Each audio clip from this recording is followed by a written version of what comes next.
Hello friends, कहानी की शुरुआत में हम देखते हैं कि जेवू यून से कहता है, तुम भी इस दुनिया की नहीं हो, है ना? और जेवू की बात सुनकर के यून उससे कहता है, डिंग डिंग डिंग, मैंने तुम्हें बहुत सारे हिंट दिए हैं। और फिर जेवू उससे कहता है, आखिर तुम क्या चाहते हो? जेवू की बात सुनकर के यून उससे कहता है, वो तो मैं तुम्हें लाखों बार बता चुका हूँ जेवू। और यून की बात सुनकर के जेवू काफ़ी परेशान हो जाता है और वह अपने मन में कहता है, मेरी सच्ची यादें। वो चाहता है कि मैं अपनी पहले की भूली हुई यादों को फिर से याद करूं और साथ ही वो मुझे अपना अनमोल मित्र मानता है और सोचता है, फ्रेंड, रुको, क्या वो मेरा इस नॉवल में आने से पहले का फ्रेंड है? और अपने दोस्त को याद करते हुए जेवू मन में कहता है, पर मुझे उसके बारे में ज़्यादा कुछ तो याद नहीं है, पर बस इतना याद है कि वो एक टैलेंटेड इंसान था और साथ ही ग्रेट पर्सनैलिटी के साथ वो काफ़ी लॉयल फ्रेंड था जो कि हमेशा ही मेरे लिए मौजूद था, मेरे अच्छे और बुरे समय में। और अगर दूसरे शब्दों में कहा जाए तो वो यून जियोन जैसा बिल्कुल भी नहीं था। फिर जेवू चिल्ला के उससे कहता है, तुम झूठ बोल रहे हो, मेरा दोस्त तुम्हारे जैसा दूसरों को तकलीफ पहुंचाने वाला बिल्कुल भी नहीं था। और फिर यून जेवू की बात सुनकर के उसको मुस्कुराते हुए कहता है, क्या तुम सचमुच ये सोचते हो कि तुम अपने दोस्त को बहुत अच्छी तरीके से जानते हो? हाँ। और कहता है, हर किसी के दो पहलू होते हैं जिनके बारे में दूसरे लोग नहीं जान पाते जेवू, वो पहलू जिन्हें कि वो छुपाए रखना चाहते हैं। लेकिन वो फिर भी चाहते हैं कि कभी न कभी दूसरे लोग उनके दूसरे पहलू को भी एक्सेप्ट कर ले। पर अब मैं तुम्हें कुछ ज़्यादा नहीं बताना चाहता, पर हाँ, अभी के लिए बस मुझे तब कॉल करना जब तुम्हें सब याद आ जाए। शाम का वक्त हो जाता है और सूरज की लालिमा सब जगह फैली होती है। जेवू थका हारा सा घर के तरफ आता है और घर का दरवाज़ा खोलते हुए कहता है अपने मन में ही, मुझे बहुत चक्कर आ रहे हैं और मुझे तो ये भी याद नहीं कि आखिर मैं घर कैसे पहुंचा। और कहता है, बच्चे अभी शायद स्कूल में होंगे। और फिर बेड में लेटते हुए कहता है, जब तक कि वे वापस नहीं आते मैं थोड़ा आराम कर लेता हूँ।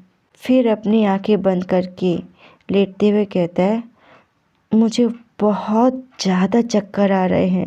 ऐसा कहते हुए वे गहरी नींद में सो जाता है। और गहरी नींद में जेवू को आवाज़ आती है, वो मिस्टर जेवू। दोनों बच्चे घबराए हुए होते हैं और जेवू को आवाज़ लगा रहे होते हैं और वो ही उससे कहता है, क्या आप ठीक हैं मिस्टर जेवू? और जेवू अपनी आंखें खोल करके बच्चों से कहता है, हाँ, क्या तुम्हारा आज का दिन अच्छा रहा स्कूल में? और ये क्या है? जेवू के सर में ठंडे पानी की पट्टी होती है। और फिर यूनवो उससे कहता है, आप उठी नहीं? और परेशान होते हुए जेवू से कहता है, आप बहुत बीमार हैं मिस्टर जेवू। और वही भी चिंता दिखाते हुए कहता है, आपका फॉरहेड बहुत ज़्यादा तप रहा था मिस्टर जेवू।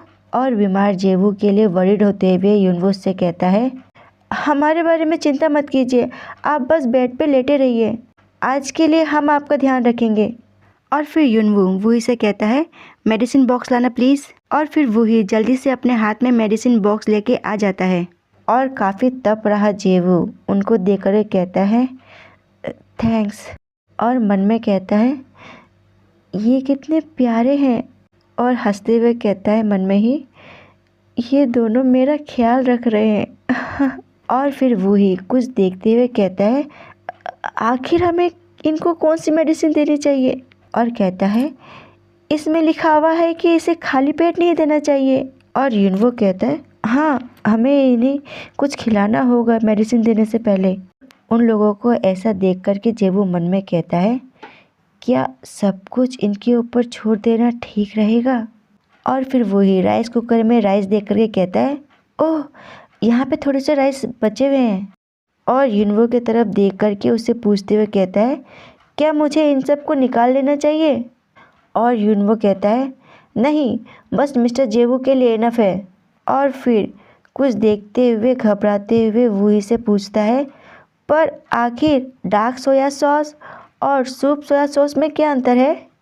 और बच्चे कहते हैं, सबसे पहले तो हमें पानी बॉईल करना चाहिए और फिर उसके बाद उसमें राइस डालो और बस थोड़ा सा सेसमी ऑयल। ऐसा कहते हुए युनवो ऑयल डालता है और फिर वूही कहता है, और एक एग, और ऐसा कहते हुए वह भी एग डालता है और बच्चों का बनाया हुआ सूप बॉईल हो रहा होता है। और बच्चे कहते हैं और इस सूप को देख करके ऑथर कहता है, ये सूप ड्रैगन एग सूप है जो कि हेल से आया है। और फिर युनवो कहता है, चलो तो इसे अच्छे से हिलाते हैं। और वही सूप को देख करके कहता है, ये सूप देखने से बिल्कुल भी वैसा नहीं लग रहा जैसा कि मिस्टर जेवू बनाते हैं। फिर युनवो जेवू के पास आकर के उसे आवाज़ लगाते हुए कहता है, मिस्टर जेवू। और फिर जेवू उसकी आवाज़ सुन करके अपनी आंखें खोलते हुए कहता है, हाँ। फिर युनवो कहता है, लीजिए ये सूप पी लीजिए, उसके बाद आपको दवाई भी खानी है। फिर जेवू उठ के बैठते हुए युनवो के हाथ में पकड़े हुए सूप को देख करके कहता है, सूप? युनवो मुस्कुराते हुए उसके सामने बैठते हुए कहता है, हाँ, ये मैंने और वही ने बनाया है। बच्चों ने उसके लिए खाना बनाया था, इस वजह से जेवू थोड़ा शॉक हो जाता है और कहता है, वाह, दैट्स इम्प्रेसिव। और युनवो कहता है, ठंडा होने से पहले इसे जल्दी से खा लीजिए, गरम गरम में ही ये फ़ायदा करेगा। चलिए इसे जल्दी से खा लीजिए और फिर उसके बाद आप मेडिसिन लीजिए और फिर आराम करिए। और फिर जेवू उनकी बात सुनकर के बच्चों से कहता है मुस्कुराते हुए, थैंक यू बच्चों। और फिर जेवू सूप को टेस्ट करता है और मन में मुस्कुराते हुए कहता है, बच्चे, इन्होंने सेसमी ऑयल कुछ ज़्यादा ही डाल दिया है, इस वजह से ये थोड़ा ग्रीसी हो गया है। और चावल भी काफ़ी टाइट है, इसका स्वाद नमकीन और चिकना है, पर फिर भी ये काफ़ी अच्छा है। आखिर क्यों ना हो, बच्चों ने पहली बार जो बनाया है, एक अलग खुशी जो मिलती है इस बात से। और फिर सूप पीने के बाद जेवू बच्चों से कहता है, बच्चों, सूप बहुत डिलीशियस था, थैंक्स। और उसकी बात सुनकर के दोनों बच्चे शॉक हो जाते हैं क्योंकि उनका बनाया हुआ सूप जो कि बहुत ख़तरनाक था, जेवू ने पूरा पी दिया था। और फिर जेवू बच्चों से कहता है, पर तुम्हारे डिनर का क्या मैं कुछ बना दूँ तुम्हारे लिए? और उसकी बात सुनकर के बच्चे कहते हैं, वैसे हम अपना ध्यान खुद रख लेंगे, युनवो कहता है। और वही भी कहता है, हाँ, आपको बहुत ज़्यादा रेस्ट करने की ज़रूरत है। और बच्चों की बात सुनकर के जेवू कहता है, ठीक है, पर मुझे बताना अगर तुम्हें किसी चीज़ की ज़रूरत हो तो, ठीक है? और फिर जेवू आराम करता है, पर अभी भी उसकी तबीयत ठीक नहीं होती। और बच्चे उसे देख करके कहते हैं, ये अभी भी बीमार लग रहे हैं, वही कहता है। और युनवो परेशान होते हुए कहता है, हाँ। और फिर युनवो मोबाइल लेके वही से कहता है, मैं हियोजिन को मैसेज करके बताता हूँ कि मिस्टर जेवू बीमार है। और उसकी बात सुनकर के वही कहता है, पर अभी हियोजिन बिजी चल रहा है, क्या तुम्हें लगता है कि वो इस मैसेज को पढ़ेगा? युनवो मैसेज करते हुए कहता है, लेट्स होप सो। और युनवो कहता है थका सा, हमें भी कुछ डिनर कर लेना चाहिए। और उसकी बात सुनकर के वही कहता है, हाँ ठीक है। रात हो जाती है और दोनों बच्चे जेवू के अगल बगल दोनों बच्चे सो जाते हैं। तभी दरवाज़ा खुलने की आवाज़ आती है और वही अपने एक आँख खोल के देखता है और फिर बैठते हुए कहता है, हाँ। अभी जागने की वजह से उसे कुछ समझ नहीं आ रहा होता और ठीक से जागने के बाद वह सामने देख करके खुश हो जाता है और कहता है, हियोजिन उसे चुप रहने का इशारा करता है, श्श। और वही धीरे से कहता है, तुम आ गए। और फिर हियोजिन उसके पास बैठता है और वही कहता है, हिनवो सो गया है, क्या तुम चाहते हो कि मैं उसे उठा दूँ? और फिर हियोजिन कहता है, नहीं, बस तुम उसे सोने दो।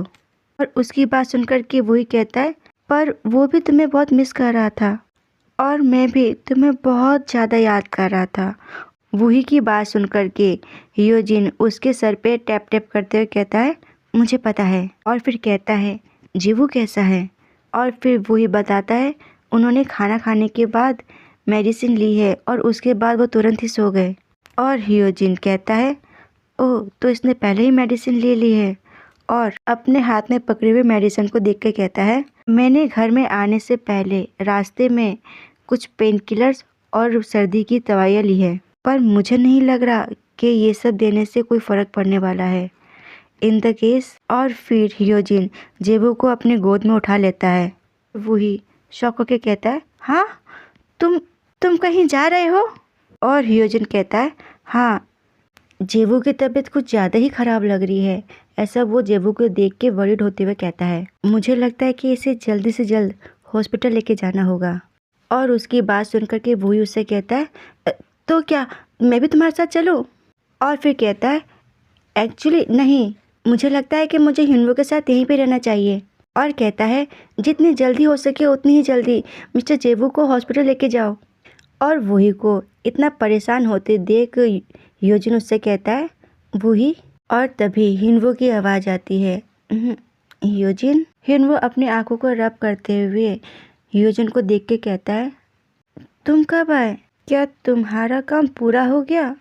और उसकी बात सुन करके हियोजिन उसे देख के कहता है हिनवो। और वही उसको चिल्लाते हुए कहता है मिस्टर जेबू की तबीयत कुछ ज़्यादा ही ख़राब हो गई है, तो इस वजह से हियोजिन उन्हें हॉस्पिटल लेके जा रहे हैं। और वही की बात सुन करके हिनवो कहता है ओह। और फिर हिनवो भी हियोजिन से कहता है तो आखिर तुम किसका इंतजार कर रहे हो? जल्दी से इन्हें हॉस्पिटल लेके जाओ। और फिर हियोजिन जेबू को देख करके वरीड होते हुए कहता है ठीक है, मैं तुम लोगों से बाद में मिलता हूँ। और फिर हियोजिन बाहर की तरफ जाता है और दरवाज़ा खोलता है। तभी हिनवो उससे कहता है ये ठीक हो जाएंगे है ना? और कहता है मुझसे प्रॉमिस करो हियोजिन कि तुम भी वापस आओगे। और फिर वो दोनों अंधेरी रात में हॉस्पिटल पहुंच जाते हैं। और फिर अंदर हियोजिन जेबू को अपने बाहों में पकड़े हुए होता है। और हियोजिन के पास आके एक नर्स कहती है प्लीज़ मुझे बताइए पेशेंट का नाम और डेट ऑफ बर्थ। और जिसे सुनकर के हियोजिन कहता है ओह जस्ट अ सेकेंड। और जेबू को हिलाते हुए कहता है जेबू जेबू। जेबू अपनी एक आँख खोलता है पर उसकी हालत अभी भी ठीक नहीं होती है। और वो कहता है हाँ। और अपने सामने वरीड हियोजिन को देख के कहता है हियोजिन क्या मैं सपना देख रहा हूँ? और हियोजिन वरीड होते हुए कहता है उससे अभी इस वक्त ये चीज़ इम्पोर्टेंट नहीं रख रहा है, मुझे बताओ तुम्हारा डेट ऑफ बर्थ। और जेबू कहता है हंसते हुए तुम्हारा मतलब है कि मेरा बर्थडे? पर क्यों? और हंसते हुए कहता है ओह, तुम्हें मुझे प्रेजेंट देने की कोई ज़रूरत नहीं है। और उसकी बात सुनकर के हियोजिन शॉक होकर उसे कहता है नहीं, ऐसा नहीं है, मुझे बर्थडे डेट की ज़रूरत है क्योंकि मुझे हॉस्पिटल में रजिस्टर करवाना है। और उसकी बात सुनकर के जेबू कहता है ओके। और अपने सर पे याद करते हुए हाथ फेरते हुए कहता है मेरा बर्थडे डेट है December 25। और फिर नर्स कहती है मुझे माफ़ करना पर ये हमारे सिस्टम में नहीं है, अगर ये यहाँ पे पहली बार आए हैं तो हमें इनका रेजिडेंट रजिस्ट्रेशन नंबर चाहिए। और फिर हियोजिन शॉक होते हुए कहता है क्या वे मैच नहीं कर रहा है? हाँ। और फिर अपने मन में कहता है मुझे बच्चों से कहना होगा कि उसके कार्ड में उसका नंबर देखे। और फिर नर्स को कहता है 1 मोमेंट प्लीज़। और मोबाइल में नंबर मिलाता है, रिंग जाती है, उधर से आवाज़ आता है हियोजिन क्या हुआ? और हियोजिन कहता है हिनवो सॉरी बट क्या तुम जेबू का आईडी कार्ड ढूंढ दो और फिर साथ में मुझे जेबू का रेजिडेंट रजिस्ट्रेशन नंबर बता दोगे? अभी हमें किसी काम से उसकी ज़रूरत है हॉस्पिटल में। उसकी बात सुनकर के हिनवो कहता है ठीक है मैं समझ गया, कुछ वक्त रुको। मिल गया, मैं नंबर बता रहा हूँ। और फिर हियोजिन कहता है क्या 0505? और इसका बर्थडे है May 5। और हिनवो कहता है हाँ 0505 और बर्थडे है May 5। और कहता है कूल, तो इसका मतलब है मिस्टर जेबू का बर्थडे है चिल्ड्रंस डे में। और जेवू की तबीयत अभी भी ठीक नहीं लग रही होती। और इसी के साथ ये पार्ट होता है समाप्त। धन्यवाद। सॉरी फ्रेंड्स देरी से अपलोड करने के लिए, बट अब जाके मेरा माइक ठीक हुआ है। और कल कौन सी स्टोरी अपलोड करूँ ये बता देना। Thank you.